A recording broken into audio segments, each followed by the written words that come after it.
کیا مقام دیا ہے اسلام نے عورتوں کو کہ اللہ کی پاک جنت کو اللہ نے عورت کے قدموں کے نیچے رکھ دیا ہے۔ الجنت تحت اقدام الامہات، جنت ماں کے قدموں کے نیچے ہے۔ آپ نے فرمایا اللہ نے کسی کو 2 بیٹیاں دی، اس نے ان کی پرورش کی، تعلیم دی اور ان کا نکاح کیا، میں اور وہ جنت میں ایسے ہوں گے۔ ایسا مقام، ایسی عزت، ایسا رتبہ، ایسی کرامت، ایسی شرافت کیا کسی مذہب میں کو دیا گیا ہے؟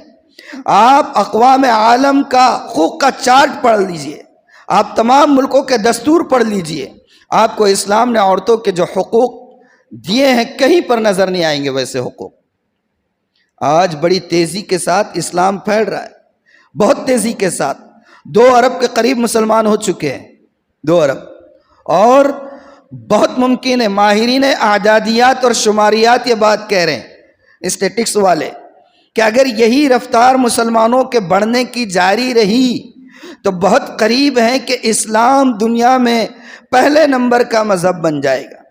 ابھی تو اس وقت دوسرے نمبر کا مذہب ہے، پہلے نمبر پر کرسچنز ہے۔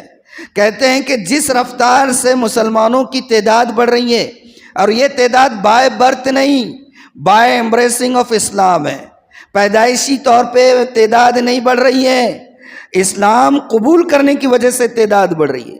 اس کا بھی جائزہ لیا گیا، ایسے نہیں بول رہا ہوں، یورپ میں، امریکہ میں ہر دن اسلام قبول کرنے والوں کی ایک لمبی تعداد ہے، اور آپ کو جان کر حیرت ہوگی کہ ان اسلام قبول کرنے والوں میں مردوں سے زیادہ عورتیں ہیں۔ کیوں؟ وہ اسلام کیوں قبول کر رہی ہیں؟ اس لیے نہیں کہ میں اور آپ وہاں پر گئے اور ان کو سمجھا رہے ہیں کہ یہ دین آپ قبول کریں، یہ سچا دین ہے، یہ اللہ کا برحق دین ہے، اور اس کو قبول کریں گے تو جنت میں جائیں گے اور اللہ کی رضا ملے گی۔ نہیں گئے ہم، تو پھر یہ اسلام کیسے قبول کر رہے ہیں؟ اسلام کو پڑھ کر قبول کر رہے ہیں۔ ان کو یہ لگ رہا ہے کہ اسلام ہی وہ مذہب ہے جہاں ہماری عزت محفوظ ہو سکتی ہے، جہاں ہماری آبرو کو کوئی ٹیس نہیں پہنچ سکتی ہے، جہاں ہمیں وہ مقام ملے گا کہ اگر بیٹا ہے تو وہ یہ سمجھے گا کہ جنت میرے قدموں کے نیچے ہے، اور اگر شوہر ہے تو وہ یہ سمجھے گا کہ یہ وہ ذات ہے جس کو اللہ نے میری زندگی کے سکون کا ذریعہ بنایا ہے۔